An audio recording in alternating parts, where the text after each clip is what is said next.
पूना गाडगीळ आणि sons limited 1832 पासून।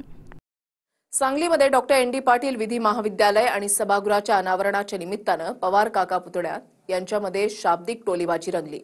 या एरवी हलके चिमटे काढणाऱ्या जयंत पाटलांनीही नाव न घेता अजित पवारांना प्रखर टीका केलेली आहे। पाहूया ते। राज्याची तिजोरीची चावी कोणाकडे? तर 2-0 कुणी वाढवले पाहिजे?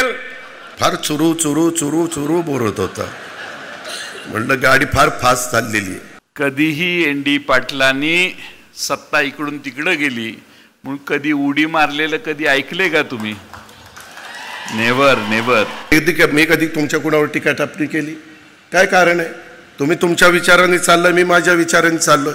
आता ते गावकीचा विचार करतात पण भावकीला कुठेतरी विसरलेले आहेत। अर्थमंत्री आहेत, कुठेतरी गावकीकडे लक्ष आहे, भावकीकडे पण लक्ष द्या। भावकीकडे लक्ष दिलं म्हणूनच तू आमदार झालास। चंद्रकांत दादा कोण आहेत? तर या राज्याचे मंत्री आहेत का नाही? मग आपली अपेक्षा काय? 1-0 वाढला पाहिजे का नाही वाढला पाहिजे? मी एका गिरणी कामगाराचा मुलगा, माझे आई वडील दोघेही गिरणी कामगार। तुमच्यासारखं सोन्याचा चमचा घेऊन जन्माला आलो नाही बाबा आम्ही। की आम्ही पण काही तोंडात काय सोन्याचा चमचा घेऊन जन्माला आलेलो नाहीये। आता नंतर रोहितच्या वेळेस परिस्थिती बदलली, ती गोष्ट मी घेते, खोलात जात नाही। मगाशी माईंनी सांगितलं की ही जी बिल्डिंग आहे आपल्याला लवकरात लवकर बांधायची आहे। वास्तविक मी बघत होतो तो रोहित माई करायचा, तो त्याची आजी आहे तरी माई करतोय।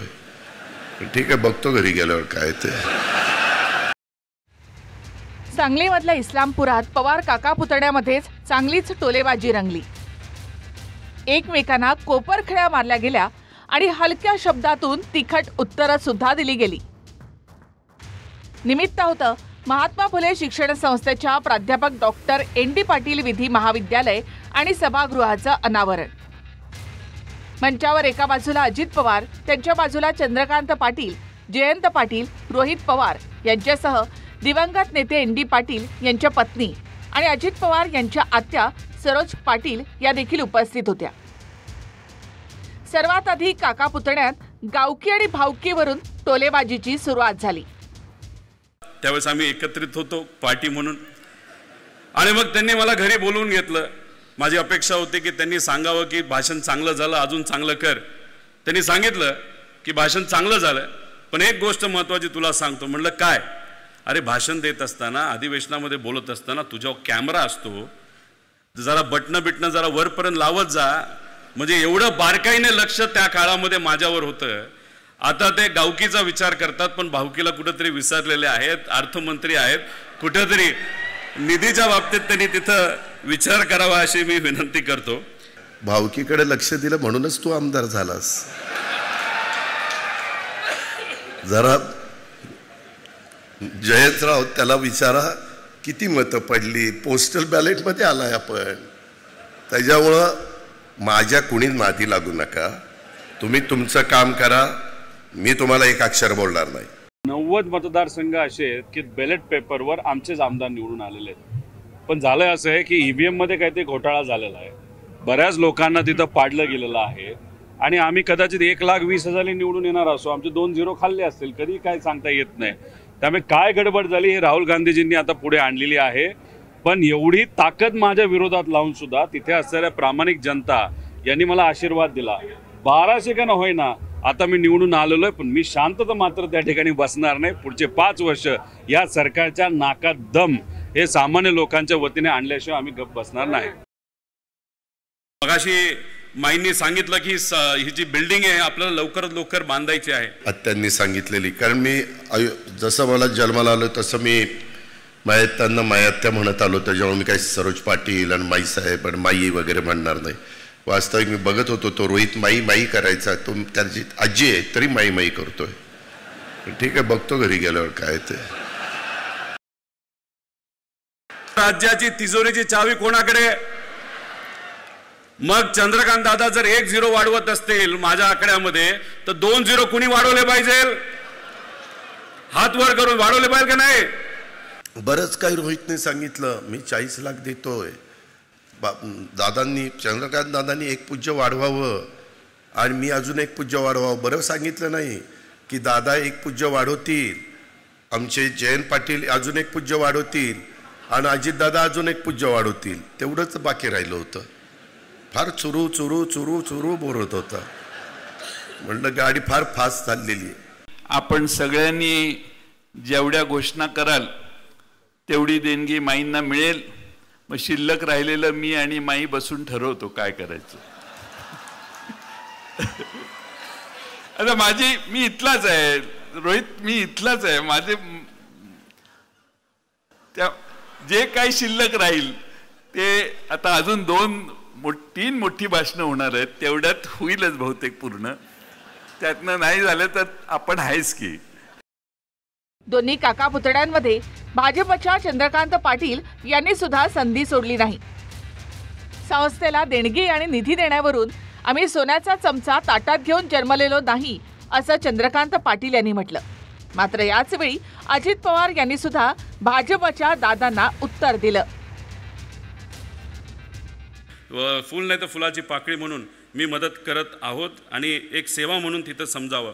आता माझ्यानंतर फार मोठ्या मोठ्या लोकांची भाषणं आहेत. मी तर साधा कार्यकर्ता आहे. माझ्यानंतर चंद्रकांत दादा बोलणार आहेत. चंद्रकांत दादा कोण आहेत तर या राज्याचे मंत्री आहेत का नाही.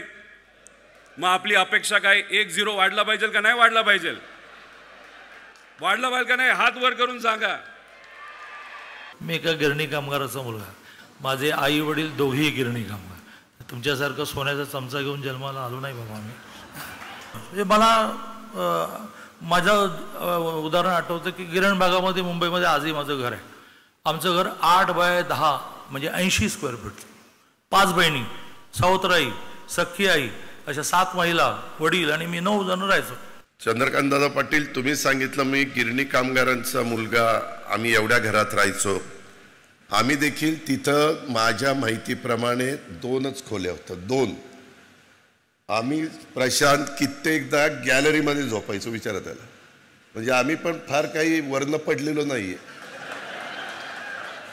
नाही सांगतोय की आम्ही पण काही तोंडात काय सोन्याचा चमचा घेऊन जन्माला आलेलो नाहीये. आता नंतर रोहितच्या वेळेस परिस्थिती बदलली ती गोष्ट वेगळी. त्या खोलात जात नाही. एकमेकांना चिमटे काढण्याची स्पर्धा सुरू असतानाच जयंत पाटील मागे कसे राहतील. वाळवा तालुक्याचा इतिहास सांगताना त्यांनी अप्रत्यक्षपणे अजित पवार यांना डिवचलं.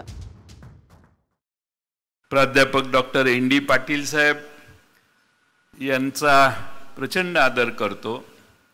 कारण ह्या माणसानं कधी विचाराशी प्रतारणा केली नाही. कधीही ND पाटलांनी सत्ता इकडून तिकडं गेली म्हणून कधी उडी मारलेलं कधी ऐकले का तुम्ही. Never never. मी दोन्ही दादांना सांगू इच्छितो की हा तालुका हा फार स्वाभिमानी लोकांचा तालुका आहे. सहजासहजी वाकत नाही.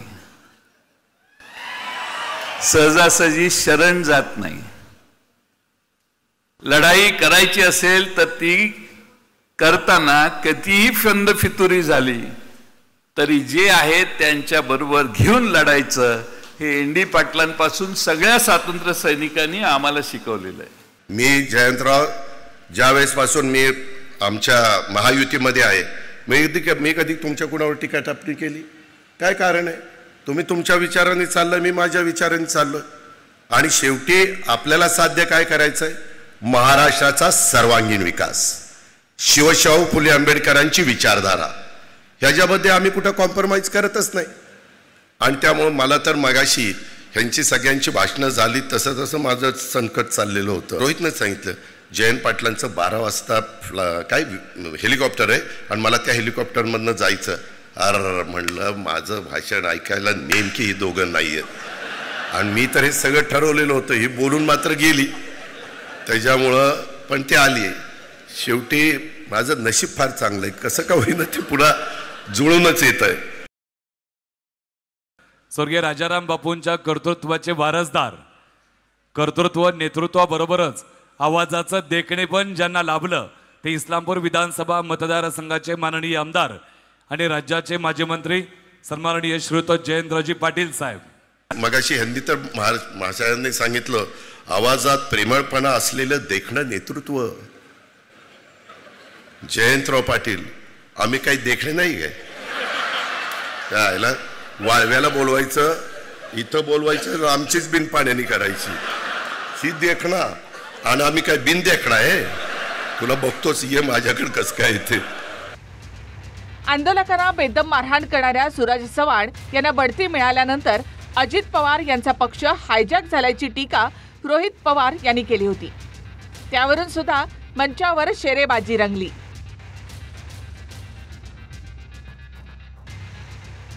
शंकर देवकुळे, TV9 मराठी, सांगली.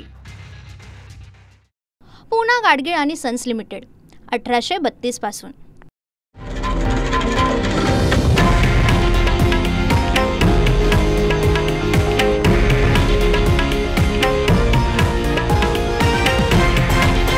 हे आहे देशातील नंबर 1 न्यूज नेटवर्क आणि आपण पाहत आहात TV9 मराठी, एकमेव.